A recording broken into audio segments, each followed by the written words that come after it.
I'm about to tell you the weirdest story about a family in a forest, and honestly, I'm still trying to figure out if it actually happened. So there's this village, right? It's tucked deep in a forest where everything is super peaceful and bright most of the time. And imagine the most chill place you've ever been, but then multiply that by 10. The only thing that breaks the peace are these crazy, powerful storms. There are these 15-year-old triplets named Ethan, Nathan, and Charlotte. And they live with their mom, dad, and granny.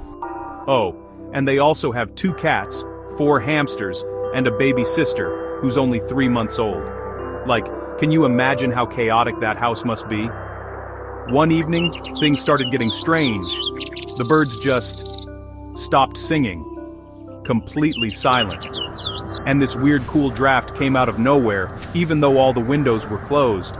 Then there was this distant rumble, like a storm was forming, but it felt different somehow. That's when Granny started humming this old lullaby she always sang, but this time, she added something new. She whispered about the land of the mythical. So the storm hits, and it's not just any storm. The rain starts coming down, but there are these weird flickers of light in it, like tiny lightning bugs, but way more intense. The wind is carrying these faint voices that nobody can quite make out. And get this, the cats are just staring at the door like they can see something the humans can't.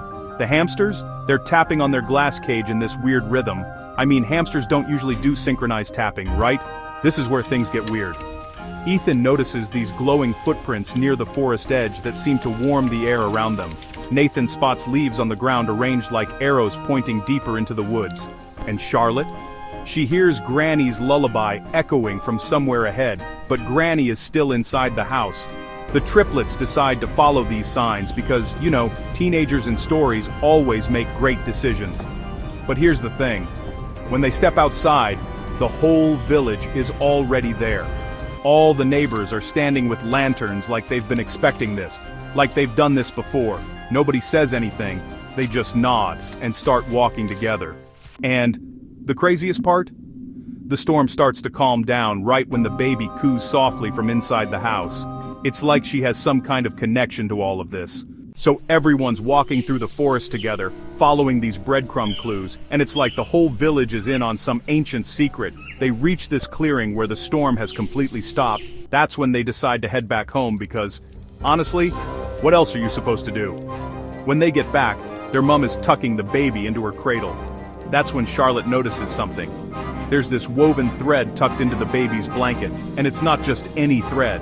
It's forming a tiny map of the forest.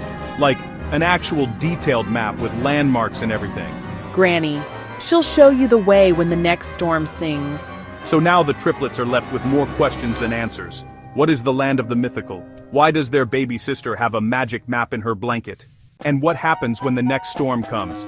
I guess we'll have to wait and find out, because that's where this story pauses. But trust me, when that next storm rolls in, things are going to get even weirder.